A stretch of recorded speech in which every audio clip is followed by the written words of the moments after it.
Detective Ray Keller and his team were locked in a living nightmare.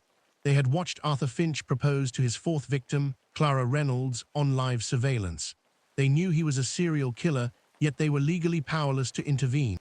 The evidence, 3 accidental deaths across 3 states, was a perfect, maddening defense, the alibi that couldn't be broken. He's operating under the protection of bad paperwork and jurisdictional laziness. Keller slammed his fist on the table, the frustration palpable. We can warn her, but he'll just dump her, and we'll lose our chance to catch him before he finds wife number 5. They decided on a risky, agonizing strategy. They would watch Arthur, not Clara. They needed to catch him in the act of planning or find a single piece of evidence that predated the latest murder. Arthur, meanwhile, moved forward with chilling speed. He and Clara were married in a small, elegant ceremony 4 weeks after the proposal. Clara, radiant and blinded by Arthur's attention, was completely oblivious to the police vans parked discreetly down the street. The surveillance intensified. The police had Arthur's apartment bugged, his phone flagged, and a perimeter around his movements. The pressure was immense. 4 months into the marriage, the team tracked Arthur and Clara to a rented vacation home on the coast of Maine. The audio surveillance picked up the sound of laughter, clinking glasses, and Arthur's nauseatingly sweet declarations of love. Then, the laughter stopped. At 10:47 p.m., the audio feed went silent, followed by a muffled, heavy thud. The surveillance team reacted instantly, storming the house, but they were too late. Clara was found on the marble floor of the foyer, her neck at an unnatural angle. Arthur was hysterically calling 911, tears streaming down his face, recounting the same flawless, horrific script. She must have slipped on the wet floor after a late-night rain shower. Keller arrived hours later, his face a mask of weary defeat. "Caution, this case made me question humanity," he whispered, staring at Arthur's perfectly manufactured grief. The man had just killed his 4th wife in less than 5 years, and the evidence was, once again, perfectly ambiguous. The local medical examiner, seeing a fall and a history of heart conditions, again ruled it an accident. Arthur Finch was a master manipulator, but his arrogance was his weakness. He truly believed he was untouchable. In the days after Clara's death, Arthur returned to Manhattan to oversee the liquidation of her assets. He was moving faster this time, exhibiting a cockiness that bordered on self-sabotage. Detective Rossi noticed a minor transaction on Clara's bank statement, a $25 charge for a local dry cleaner in Maine, dated 2 days after Clara's death. He didn't need a dry cleaner for himself, Rossi mused. He was wearing clean clothes when we found him. Why drive a dead woman's clothes to the cleaners? Keller seized on the detail. A quick trip back to Maine confirmed their suspicion. The owner of the dry cleaner, a quiet woman named Martha, remembered Arthur distinctly because he had been so meticulously polite. He had dropped off a single garment, a large, expensive rug. He said they'd spilled red wine all over it at the party, Martha recalled. Wanted it rushed, paid cash. A rug, a large item, easily dismissed, but rarely falls down the stairs.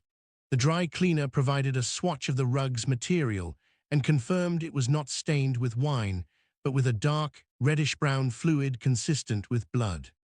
More importantly, the police used the dry cleaner's security footage, which captured Arthur's face, not tear-stained or distraught, but calm, collected, and slightly smiling as he dropped off the heavy item. The timestamp proved he made the drop 2 hours before he called 911. The murder of Clara had not been a spontaneous slip. Arthur had killed her, cleaned the major evidence, staged the scene, driven the bloody rug to the cleaners, and then returned to play the grieving husband. The alibi that couldn't be broken was finally exposed as a cold, calculated lie. The police arrested Arthur Finch at a cafe while he was reading the obituary section, presumably scouting for his next victim. He offered no resistance, only a bewildered shake of the head. The interrogation was a psychological war of attrition. Arthur sat opposite Keller, calm, professional, and denying everything. "I have no idea what you're talking about, detective. I loved all my wives. I am an unlucky man." Keller pushed the photograph of the rug drop-off onto the table. You weren't grieving here, Arthur. You were smug. This is the moment you secured your fortune. Arthur's composure fractured, not in tears but in a cold, chilling sneer.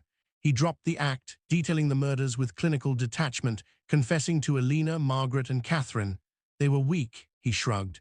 They all became demanding. They got what they deserved. The most twisted case you've ever heard was confirmed with a signature and a callous explanation. Just when Keller thought the case was closed, Arthur, having secured his immunity in exchange for the confessions, delivered the final, devastating blow. "You're missing someone, Detective," Arthur said, a predatory glint in his eye. "You listed 4. There were 5, a long time ago. She wasn't wealthy, so there's no paper trail, and she didn't fall. She just vanished."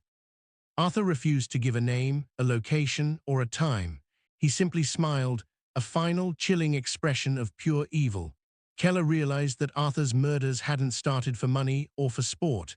They had started with a victim the police hadn't even known existed. A practice run, long forgotten.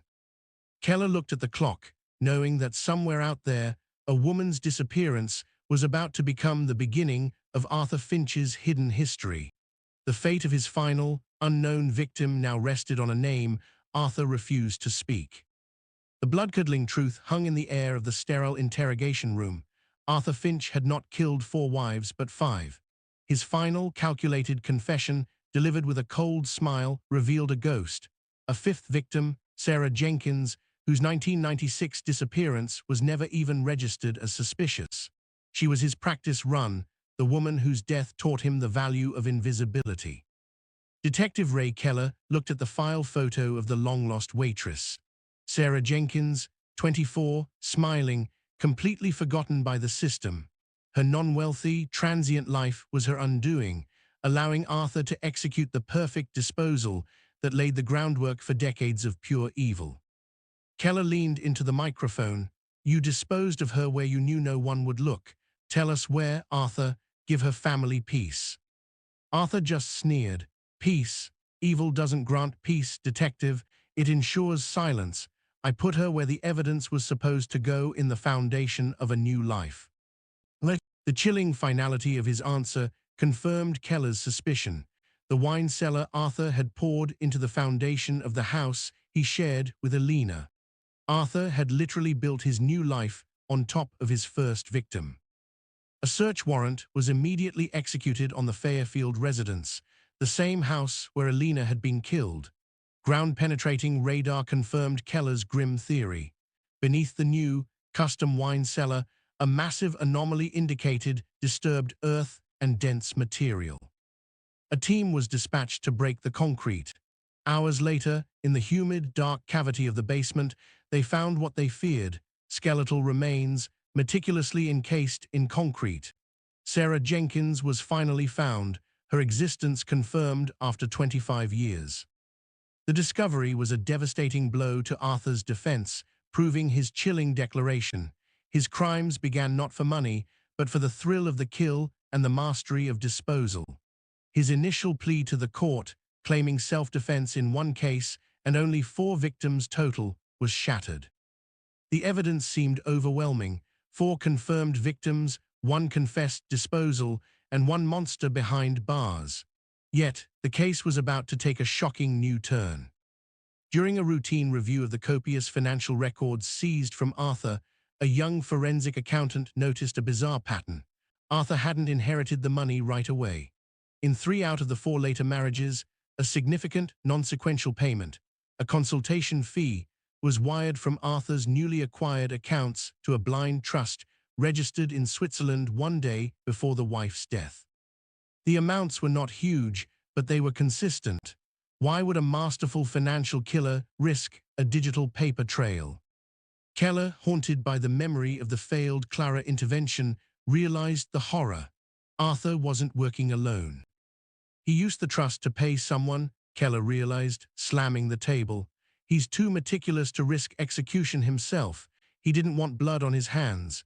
He married them for the money. He hired someone to make them fall.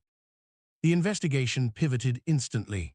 Keller pulled the name linked to the Swiss Trust's withdrawal, a woman named Judith Hayes. Her address led police not to a criminal hideout, but to a pristine, quiet suburb. Judith Hayes was a certified hospice caregiver who specialized in home care for the elderly and mobility impaired. The irony was staggering. Arthur had married the victims, but he had outsourced the final lethal act. He had found a professional killer whose job was to ensure a gentle, medically defensible decline. Judith Hayes wasn't a hitman. She was an angel of death, using her access and medical knowledge to make the deaths look like natural accidents or falls common to the medically fragile. She was the one who ensured the falls were fatal, and the paramedics saw only an accident. The arrest of Judith Hayes was swift. When confronted with the Swiss transfers and the undeniable pattern of accidental deaths among her patients, not just Arthur's wives, she cracked. Her confession confirmed the terrifying collusion. Arthur was a financial predator, Judith was his executioner. The dual trial became a sensation. The state combined the testimony of Arthur's calculating greed with Judith's cold, medicalized method of murder. Arthur, who had maintained his arrogance throughout the early trial, finally looked terrified. His absolute control had been his downfall. His need to pay an accomplice left the trail that proved his guilt. The jury returned 4 guilty verdicts for Arthur Finch and Judith Hayes, delivering justice for Alina, Margaret, Catherine, and the finally remembered Clara. But the most emotional sentence was for the final, forgotten victim. The judge, addressing Arthur and the now somber Judith, spoke of Sarah Jenkins, the woman Arthur threw away. "Your crime against Sarah Jenkins was the ultimate act of contempt," the judge declared. "You believed her insignificance would guarantee your silence, but you were wrong. She is the ghost who returned to testify." Arthur Finch was sentenced to 4 consecutive life sentences without the possibility of parole. Justice had been served, but the final, terrifying twist left the world with one last question. A week after the sentencing, the investigation into Judith Hayes' full patient history was completed. The file landed on Detective Keller's desk. It contained names and dates, patients who had also died from accidental falls or unexplained complications while under her care, all of whom had recently updated their wills. The number was not 4 or even 5. The file contained 23 names. Do you think Detective Keller will continue with the investigation, or probably the end of the case? Let us know in the comments section, and don't forget to like and subscribe.